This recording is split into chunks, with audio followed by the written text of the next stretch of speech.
అందరికీ నమస్కారం అండి. మా ఛానల్ను కొత్తగా చూసేవారు సబ్స్క్రైబ్ చేయండి. వీడియోను పూర్తిగా చూడండి. పూర్తిగా చూస్తేనే అన్ని వివరాలు తెలుస్తాయి.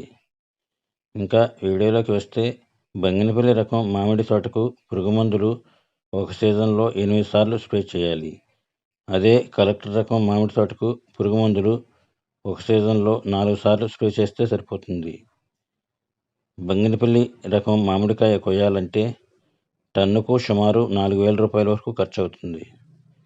అదే కలెక్టర్ రకం మామిడికాయ కొయ్యాలంటే టన్నుకు 1,000 రూపాయలు ఖర్చవుతుంది.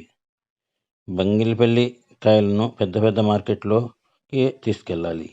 కానీ కలెక్టర్ రకం మామిడికాయలను మనకు దగ్గరలోని మార్కెట్లోనే అమ్మవచ్చు.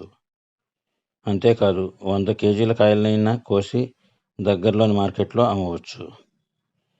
బంగినపల్లి కాయలకు మార్కెట్లో అందరికీ ఒకే రేటు లభించదు. ఉదాహరణకు ఒక రైతు కాయలకు టన్ను 50,000 రూపాయల రేటు ఉంటే మరొక రైతుకు టన్ను 25 రూపాయల రేటు ఉంటుంది. కానీ కలెక్టర్ రకం మామిడికాయలకు అందరికీ ఒకే రేటు లభిస్తుంది. కలెక్టర్ రకం కాయలకు రేటు తక్కువగా ఉన్నప్పటికీ దిగుబడి ఎక్కువగా ఉంటుంది కనుక ఆదాయం ఎక్కువగా వస్తుంది.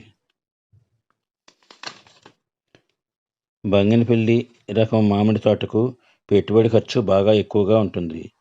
కలెక్టర్ రకం మామిడి తోటకు పెట్టుబడి ఖర్చు తక్కువగా ఉంటుంది.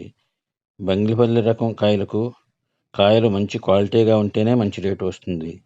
కలెక్టర్ రకం కాయలను ఉల్లిపాయ సంచుల్లో ప్యాకింగ్ చేసి మార్కెట్లో అమ్ముతారు. క్వాలిటీ తక్కువగా ఉన్నప్పటికీ పర్వాలేదు. మా వీడియో నచ్చితే లైక్ చేయండి, షేర్ చేయండి. All the best.